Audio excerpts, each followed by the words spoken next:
What is up, guys? This is a brand new channel. Please be sure to subscribe and hit the notification bell icon so you don't miss anything. So today I'm going to be doing a graphic comparison between Hellblade 2 and Godfall. Hellblade 2 is a new Xbox Series X game that was announced along the Series X announcement. Godfall is a PlayStation 5 exclusive. So the image you're looking at right now is that of Hellblade 2. Now I don't know if any of you guys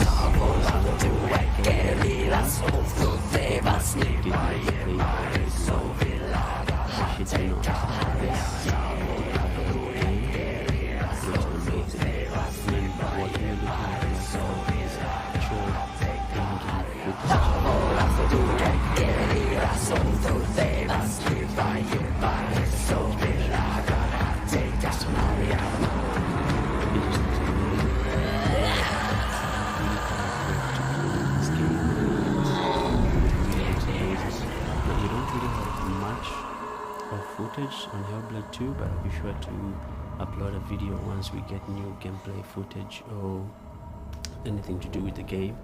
We do, however, have lots of gameplay footage on Godfall 5.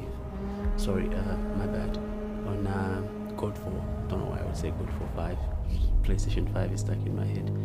So yeah, we do, however, have gameplay footage on Godfall, which is a PlayStation 5 exclusive, and it also looks amazing. But in my opinion, I really think Hellblade 2 looks better. I don't know, it's just, maybe it's just me, but this game looks amazing, guys. So I'm gonna be going over this one and as well go over, you know, Godfall.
New Godfall gameplay appeared on Reddit from user Donging that shows the awesome PS5 exclusive in action. It's a short bit of footage, but it's very interesting to look at. So I wanted to quickly go over it in this video. A like would be super appreciated, and let's go. Godfall is of course that upcoming PlayStation 5 and PC exclusive that will not launch on current gen systems. So that basically means that they can focus on the specs of the PS5 to make it look as cool as possible. The trailer they showed during the Game Awards was all in engine, and we also saw a small bit of low quality gameplay, but now we got a way better look at some gameplay footage. Good to note is that this footage is from a year ago, according to Dongin, meaning that it will likely look even better when we see it again. I think that will happen during the PlayStation 5 reveal event, that would be my bet.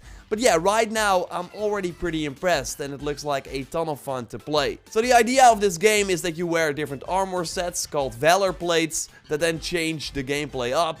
and you also have different weapon types that of course also have different combos. They kind of compare it to Monster Hunter. And in the small bit of footage we see the 3 starter Valor plates in action, so you can choose one at the beginning, likely after the reveal trailer. So the reveal trailer is actually an early cutscene that you will see in the game. So you choose one of these armor sets, but can after that actually farm the other 2 as well. But there should be way more of these Valor plates in the main game. And I like how varied the environments look. We already learned that the world is split up into realms. We got Earth, Water, Air, Fire, and Spirit.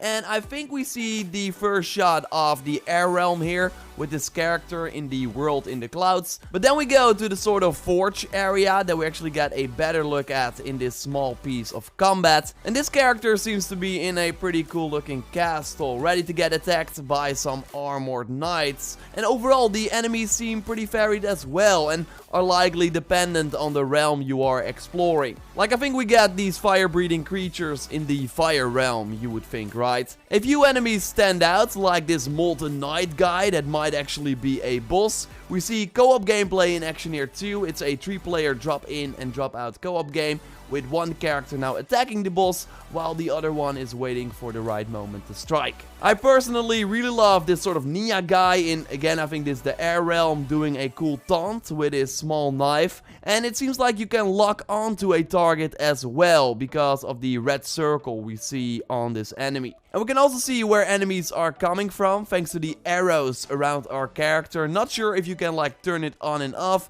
because we don't see it in every encounter. And overall, I really love how there seem to be some smaller enemies, but the focus is on more stronger, large, skilled enemies. So kind of more Souls-like than a traditional hack and slash game. While they do call it a looter slasher because of the focus on upgrading your character. And there are some skills that you can do that do some awesome slashes, like we got a fire charge with a sword, a double slash attack, but it's really just mostly waiting for the right time to strike, let the enemy do his animations, and then you can go in. And I really like that approach. We see that of course in the other footage too, against this huge guy with the hammer. And after this new footage I get even more Infinity Blade vibes from this. Maybe you remember that mobile game from Epic with pretty good graphics for an iPod game at the time. And it also had a massive focus on large weapons and big bosses. And Lords of the Fallen also comes to mind. Not sure if you remember this